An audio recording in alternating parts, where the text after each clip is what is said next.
Hello friends, ओसो coding के channel पर आपका हार्दिक स्वागत है। दोस्तों, हम बात कर रहे हैं overloading of plus assignment operator. बहुत सिंपल ऑपरेटर है। प्लस असाइनमेंट को बोलते हैं कंपोजिट असाइनमेंट ऑपरेटर। और हमने इसका बेसिक बिहेवियर समझा हुआ है कि प्लस असाइनमेंट, माइनस असाइनमेंट, ये जितने भी ऑपरेटर हैं इन सभी को ओवरलोड कर सकते हैं हम। और जो इसका बेसिक सिंटेक्स होता है उसी को हमको अपनी प्रोग्रामिंग में यूज़ करना रहता है।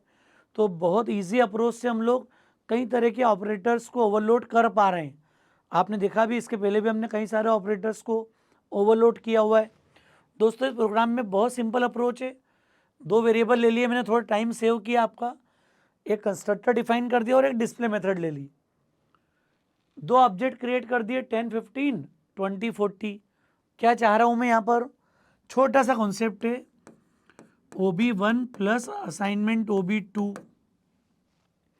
इसका मीनिंग क्या हो गया? इसका मतलब हो गया है कि OB1 assigns OB1 plus OB2।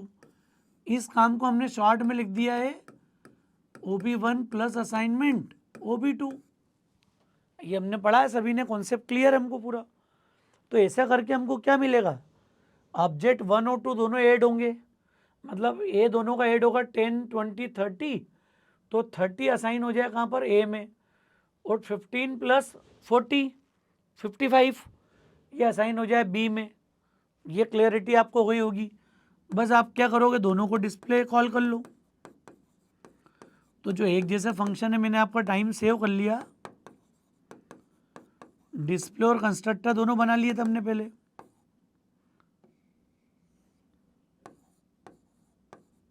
Object 2 dot display.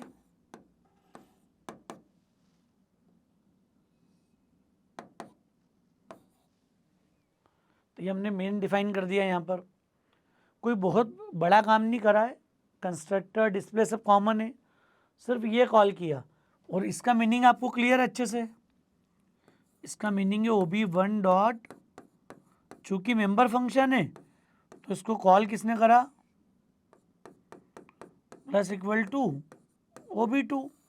ये कॉलिंग हो गई यहाँ पर। OB2 as a parameter pass होगा और OB1 दिस पॉइंटर को असाइन होगा। तो दिस किसको मिल जाएगा यहाँ पर? OB1 को। और ये के को भेज देंगे पर रेफरेंस वेरिएबल को। तो बना लेते हैं दोस्तों, फंक्शन बनाना बचा है, बस एक ऑपरेटर फंक्शन लिखना बचा है। तो ये आ गया वॉइड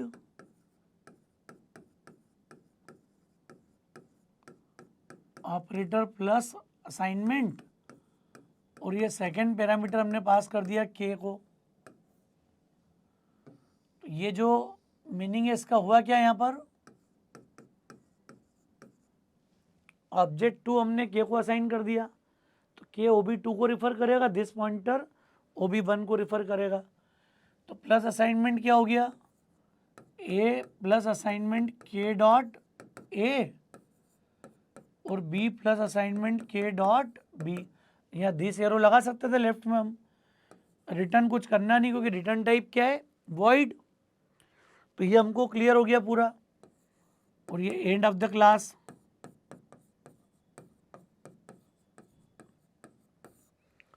तो छोटा सा काम था दोस्तों। ए असाइंस ए, मतलब A assigns A plus K dot A, B assigns B plus K dot B. तो ये वैल्यू मॉडिफाई होके 10, 20, ये आ जाएगा 30 और 15, 40 कितना हो गया? 55। तो जब OB1 डॉट डिस्प्ले प्रिंट होगा 30, 55 प्रिंट होगा और OB2 सेम रहेगा, नो चेंज। तो ये आपको डिफरेंस मिलता है कब?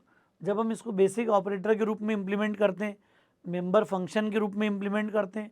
अगर ये फ्रेंड फंक्शन होगा तो कॉन्सेप्ट क्या होगा यहाँ पर? इसका फ्रेंड फंक्शन के केस में आपको दिख रहा है, ये दोनों ऑब्जेक्ट K1, K2 पास होंगे यहाँ पर।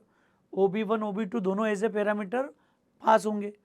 और ये दोनों जगह K1 dot A plus assignment K2 dot A, K1 dot B plus assignment K2 dot B. ये पैटर्न से हमारा कोड हो जाएगा फ्रेंड फंक्शन के लिए। दोस्तों, मुझे उम्मीद है कॉन्सेप्ट आपको क्लियर हुआ होगा। अगर आपको कन्फ्यूज़न हो, डाउट हो, तो आप कमेंट करके जरूर बताइएगा। और इसी का अब हम प्रैक्टिकल इम्प्लीमेंट करते हैं। जिससे आपको और क्लैरिटी हो और आपका कॉन्फिडेंस बिल्ड हो। तो देखते हैं दोस्तों इसी को हम प्रैक्टिकल में। अब तो फ्रेंड्स अभी हमने देखा कि ऑपरेटर प्लस इक्वल टू को हम कैसे ओवरलोड करते हैं, और प्लस इक्वल टू को हम जानते हैं कंपोजिट असाइनमेंट ऑपरेटर, कि मैं इंक्रीमेंट भी कर सकता हूँ और असाइन भी कर सकता हूँ यहाँ पर। तो इसको लिखने का तरीका क्या होगा, एक सिंपल क्लास ले रखी हमने, दो वेरिएबल के साथ में कंस्ट्रक्टर डिफाइन कर दिया। क्या चाह रहे हैं हम यहाँ पर, ऑब्जेक्ट 1 12 10 और ऑब्जेक्ट 2 20 33 है। मैं क्या चाह रहा हूँ यहाँ पर कि ऑब्जेक्ट 1 प्लस असाइंस ऑब्जेक्ट 2 हो जाए। मतलब मैं चाह रहा हूँ कि object 1 assigns object 1 plus object 2, दोनों ऑब्जेक्ट को ऐड करूँ, रिजल्ट किसको असाइन कर दूँ, OB1 को, और OB1 डॉट डिस्प्ले, यहाँ डेटा डिस्प्ले कर दें हम यहाँ सेम। ये हमारा ऑब्जेक्टिव है मेन प्रोग्राम में। समझ में आ गया होगा आपको रिजल्ट क्या चाह रहे हैं हम यहाँ पर, कि 12 10 A है, B 20 33 है, और ऐड होने के बाद रिजल्ट क्या आ जाए यहाँ पर, मतलब रिजल्ट में क्या चाह रहा हूँ इस जगह पे कि 20 और 12, मतलब OB1 का A तो आ जाए 33 और B कितना आ जाए हमारा 33 प्लस 43, 32 और 43, ये हमारा रिजल्ट आ जाए। ये रिजल्ट किसका चाह रहे हैं हम यहाँ पर, OB1 का, मतलब ऑब्जेक्ट 1 ऑब्जेक्ट 2 ऐड हो और रिजल्ट OB1 में स्टोर हो जाए। ये पॉइंट आपको क्लियर हो गया होगा ओवरलोडिंग में हम क्या चाह रहे हैं। तो दोस्तों कंस्ट्रक्टर तो बना हुआ हमारे पास, अब हम बना लेते हैं एक तो display function.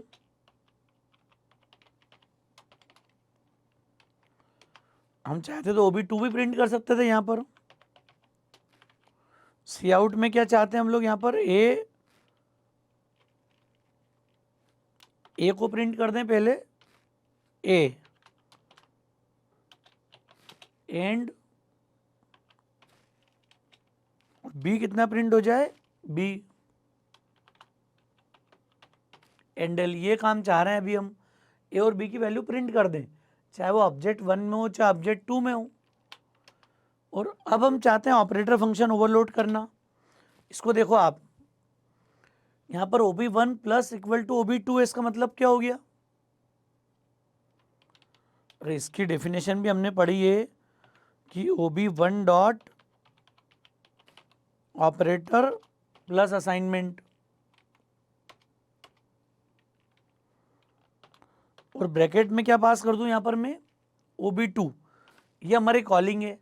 OB1 dot operator plus equal to call हो, OB2 पैरामीटर के रूप में पास हो जाए, और रिजल्ट तो ये OB1 में असाइन होगा क्योंकि दिस पॉइंटर के थ्रू इसको हम कॉल कर रहे हैं यहाँ पर।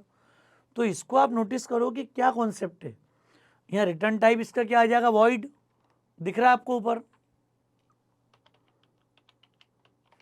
Operator plus assignment. Second parameter क्या चले जाएगा, टेस्ट रेफरेंस ऑफ के। क्या चाह रहे हैं हम यहाँ पर, ए प्लस इक्वल टू के डॉट ए, और ए में जो हमने सेकेंड ऑब्जेक्ट का पैरामीटर भेजा है वो ऐड हो जाए। बी प्लस असाइनमेंट क्या हो जाए, के डॉट बी। मैं एक्सपांड करके भी लिख सकता था इसको यहाँ पर, और रिटर्न की तो कोई नीड है ही नहीं क्योंकि ये दिस पॉइंटर है लेफ्ट साइड में। जो भी चेंजेस होंगे वो करंट ऑब्जेक्ट में होंगे जिसने कॉल किया है। तो ये आपका कंप्लीट हो गया, सिंपल सा काम है ओवरलोडिंग में। अब देखते हैं रिजल्ट ऐड होने के बाद आ रहा है कि नहीं आ रहा। हमारे पास डिस्प्ले पे मार्किंग आ रही है, ओके, स्पेलिंग आगे पीछे हो गई है। क्लियर है दोस्तों, ये बेसिक हमारा वर्किंग हो गया। सेव करके रन कर लेते हैं। रिजल्ट A32 B43 आना चाहिए हमारे पास। तो ये आ गया आपका A32 B43। बहुत सिंपल कॉन्सेप्ट। अब तो हमने इतने सारे प्रोग्राम बना लिए ऑपरेटर ओवरलोडिंग के, किसी भी ऑपरेटर का बेसिक बिहेवियर मॉडिफाई नहीं होगा। प्लस असाइनमेंट को लिखने का तरीका यही है स्टैंडर्ड। इसी तरीके को हमने कॉल किया, अडॉप्ट किया। अंदर भी हमने ऑलमोस्ट उसी का यूज़ किया यहाँ पर। तो यहाँ ये क्लैरिटी आपको आना ज़रूरी है कि हम लोग किस तरीके से किन सिचुएशन में इसको अप्लाई कर सकते हैं और कॉल कर सकते हैं। तो मुझे उम्मीद है आपको थोड़ी क्लैरिटी हुई होगी। यहाँ पर हम कोशिश कर रहे हैं हर ऑपरेटर को ओवरलोड करने की, और रिलेशनल ऑपरेटर हमने देख लिए, इंक्रीमेंट डिक्रीमेंट, प्लस माइनस का केस क्लियर हो गया, बाइनरी क्लियर, हमने न्यू डिलीट को ओवरलोड किया है या करेंगे अभी नेक्स्ट लेक्चर में हम उसको भी यहाँ पर। तो ये आपको क्लैरिटी हो गई होगी यहाँ पर दोस्तों कि किस तरीके से हम ऑपरेटर ओवरलोडिंग के कॉन्सेप्ट को इम्प्लीमेंट कर रहे हैं। यहाँ पर OB2 में कोई चेंज नहीं है। अगर आप प्रिंट करोगे ना यहाँ पर OB2 डॉट, तो आपको दिखेगा इसमें नो चेंज है, ये एज इट इज प्रिंट हो जाएगा। जो उसकी वैल्यू थी 20, 33 आपको दिख रही है यहाँ पर। मतलब सेकंड जो ऑब्जेक्ट मैंने पास किया है वो चेंज नहीं होगा। जो भी चेंजेस है वो असाइनमेंट के साथ किस में हो रहे हैं, ऑब्जेक्ट 1 में। तो ये एक बड़ी इंपॉर्टेंट बात है समझने की हमारे लिए। मुझे उम्मीद है आपको कॉन्सेप्ट क्लियर हो गया होगा। बहुत सिंपल है ऑपरेटर ओवरलोडिंग। इसी कॉन्सेप्ट को अगर फ्रेंड फंक्शन से ओवरलोड करते तो भी आसानी से काम हो जाता। मैं इसको फ्रेंड से भी ओवरलोड कर देता हूँ आपके सामने। अभी इसको उठा के हमने बाहर ले लिया। अब जब आप इसको फ्रेंड फंक्शन के रूप में लिखोगे तो क्या चेंज होगा, अब दिस पॉइंटर अवेलेबल नहीं होगा। यहाँ पर आपको दोनों पैरामीटर भेजना पड़ेंगे, K1 comma test reference K2।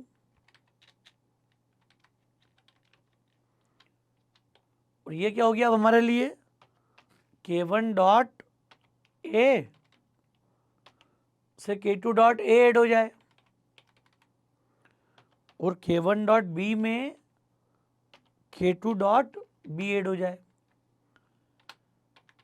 K1 K2 add कर दी। बस ये है कि इसको इंट्रोड्यूस करना पड़ेगा आपको। तो फ्रेंड कीवर्ड दे दिया हमने, return type is void, operator plus equal to क्या हो गया, test reference K1 comma reference K2।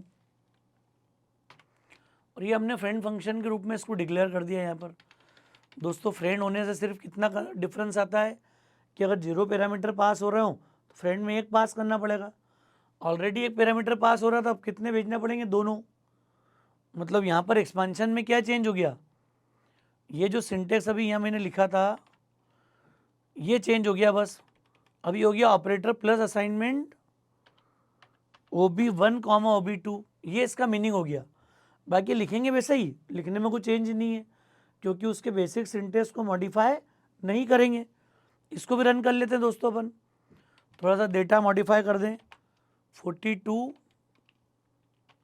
50 तो ये 83 हो जाएगा, 62 83 ये आ गया 62 83 और सेकंड में कोई चेंज नहीं, 20 और 33। तो ये मैंने अब काम किससे इंप्लीमेंट कर दिया यहाँ पर, एज ए फ्रेंड फंक्शन। तो फ्रेंड कीवर्ड सिर्फ क्लास डेफिनेशन में आता है, फंक्शन डेफिनेशन में कॉलिंग में ऑर्डिनरी अप्रोच होती है। यहाँ जरूर ऑपरेटर में सिंटेक्स मॉडिफाई नहीं होगा, लेकिन आपके लिए इंपॉर्टेंट क्या है कि उसका इंटरनल एक्सपेंशन क्या है, ये आपको क्लियर होना जरूरी है। तो दोस्तों मुझे उम्मीद है कॉन्सेप्ट आपको क्लियर हो गया होगा। लेक्चर ठीक लगा हो तो फ्रेंड्स को ज़रूर शेयर कीजिएगा। ओसोप कोडिंग के चैनल को अगर आपने सब्सक्राइब नहीं किया है तो मेरा रिक्वेस्ट है चैनल को सब्सक्राइब जरूर करें। Thanks a lot.